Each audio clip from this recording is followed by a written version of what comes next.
माजून, मुदब्बर या मुकातब गुलामों का अपनी बीवियों को खरीदना, इसका क्या हुक्म है?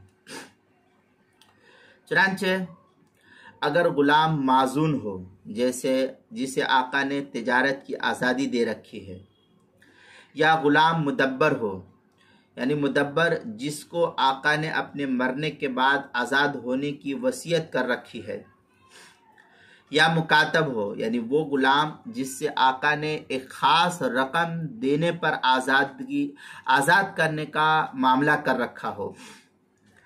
अब मुकातब ने कि या ये जो गुलाम मुदब्बर, मुकातब, ये सब जो गुलाम है, इसने किसी दूसरे शख्स की ममलूका बांदी से निकाह कर रखा था, फिर उसने उस मनकूहा बांदी को ख़रीद लिया, तो उसकी वजह से उनका निकाह ख़त्म नहीं होगा, क्योंकि माजून, मुदब्बर और मुकातब गुलाम हकीकी मुकातब गुलाम हकीकी मालिक नहीं, बल्कि उनका आका असल मालिक है।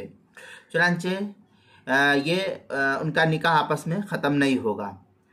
फतवा शामी के अंदर है, व अम्मल माजून वल मुदब्बर इदा इश्तराया ज़ौजतुहुमा लम युफ़सिदुन निकाह। इस तरीके की इबारत है फतवा शामी, जो बैरूत का छपा हुआ नुस्खा है उसकी चौथी जिल्द सफ़ा 99, और जो ज़करिया बुक डिपो देवबंद का हिंदी नुस्खा है उसकी चौथी जिल्द सफ़ा 124 पर इसको नकल किया है। बदाए सनाए में है, क़ालू फिल क़िन्नी वल मुदब्बर वल माजून इदा इश्तराया ज़ौजतैहिमा लम यब्तुलिन निकाह। इस तरीके की इबारत बदाए सनाए किताबुन निकाह बयानु मा यरफ़उ हुक्मुन निकाह, जिल्द नंबर 2 सफ़ा नंबर 659, जो मकतबा नईमिया बुक डिपो देवबंद का हिंदी नुस्खा है उसके अंदर किताबुल मसाइल की चौथी जिल्द सफ़ा 239 और 240 पर भी इसको नकल किया गया है।